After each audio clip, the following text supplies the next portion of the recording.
my body. I return to my room. Flanks bruised. Blood just stained the floor. Oh, God! And I've injured my leg. Will it heal? Will it heal? Don't let the neighbors see! Lock the door! Draw the curtains! My jaw. I injured it when I opened the door.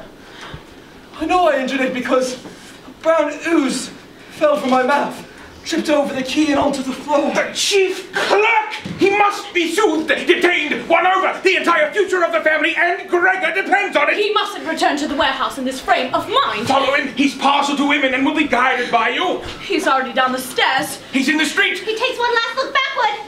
He's gone! I could just imagine the story the chief clerk would tell my colleagues. How their ears would prick up. They'll draw lots to see who takes over my post. Isn't it curious how one draws shreds of comfort even from disaster?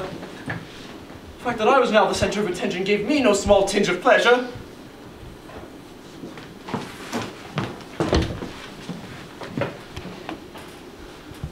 For a few moments that morning, I thought I was dreaming, but the dream stayed.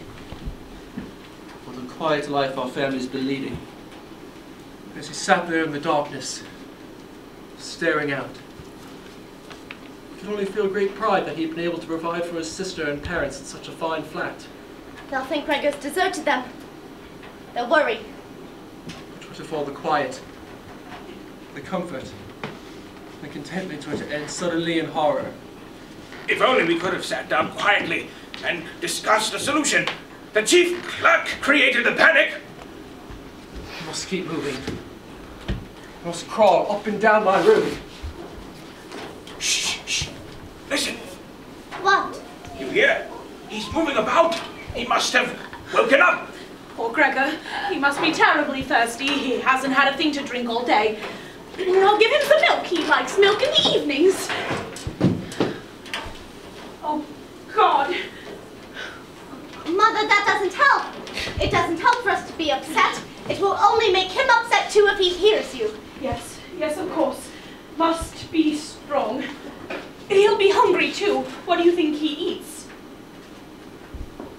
We'll give him the milk then.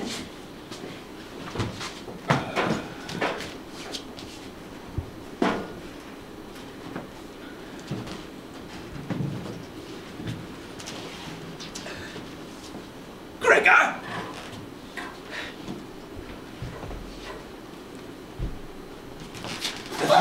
Father, take it to him. Don't let her go in there. Oh, well. It's all right.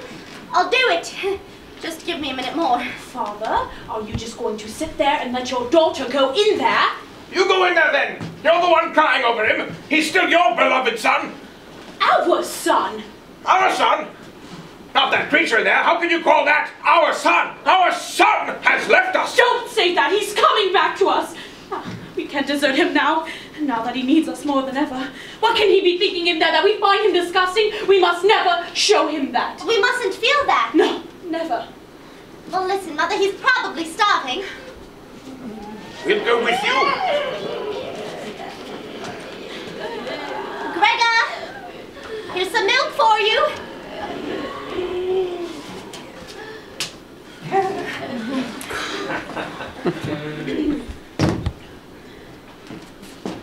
I liked milk in the mornings. It's my favorite drink. Mother leaves it out for me every morning at 4 a.m. Catch the 5 a.m. train.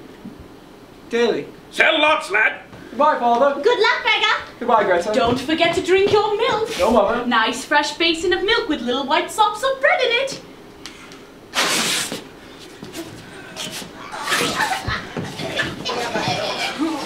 Why isn't he drinking it? Come on, son, drink it up. Come on, Gregor, you know you like it. It's your favorite drink.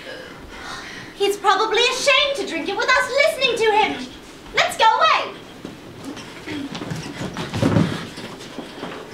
I don't like milk anymore. It's revolting to me. Please, bring me something more to my taste. You don't even have to look at me, Greta. I'll hide under the bed. Please, I desperately need some food. I'm starving to death. Greta, have you, No, not yet. did he, I don't know. I haven't checked. would you?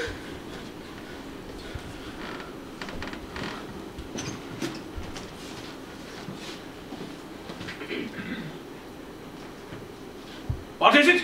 He's under the bed. Well, he had to be somewhere. He couldn't fly away. Could he? Did he drink it? He obviously doesn't like it anymore. He's so unhappy, that's probably why he's not eating. He spilled some milk, so obviously he must have tried it. Well, what do you think he eats? I don't know. I know. We'll put out some bits and pieces, and we'll know by what he leaves what he likes best. Yes, Oh, yes, that's the best thing to do. Some old carrots and greens. Here's an Potatoes and cauliflower. Here's an old bit of cheese. I don't suppose anyone would miss it. Yeah. A stale loaf. A buttered roll. Yes! Oh, nuts. Yes!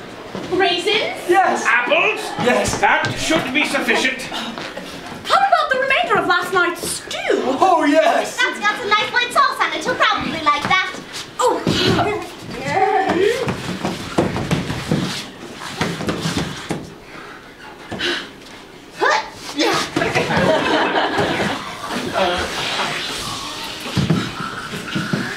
come, Greta, let's finish your breakfast. It seems he's enjoying his now. Come, Father. Take no notice of him, Father. That's a bit difficult, isn't it? Well, all we'll have to do is make more noise than he does, and then we won't hear him.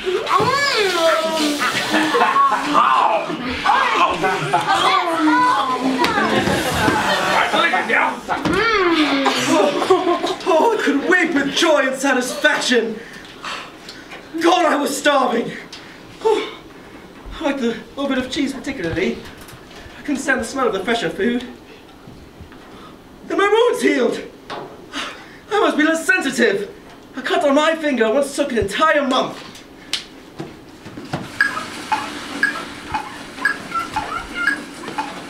He's gone very quiet. Yes. Do you think that was enough?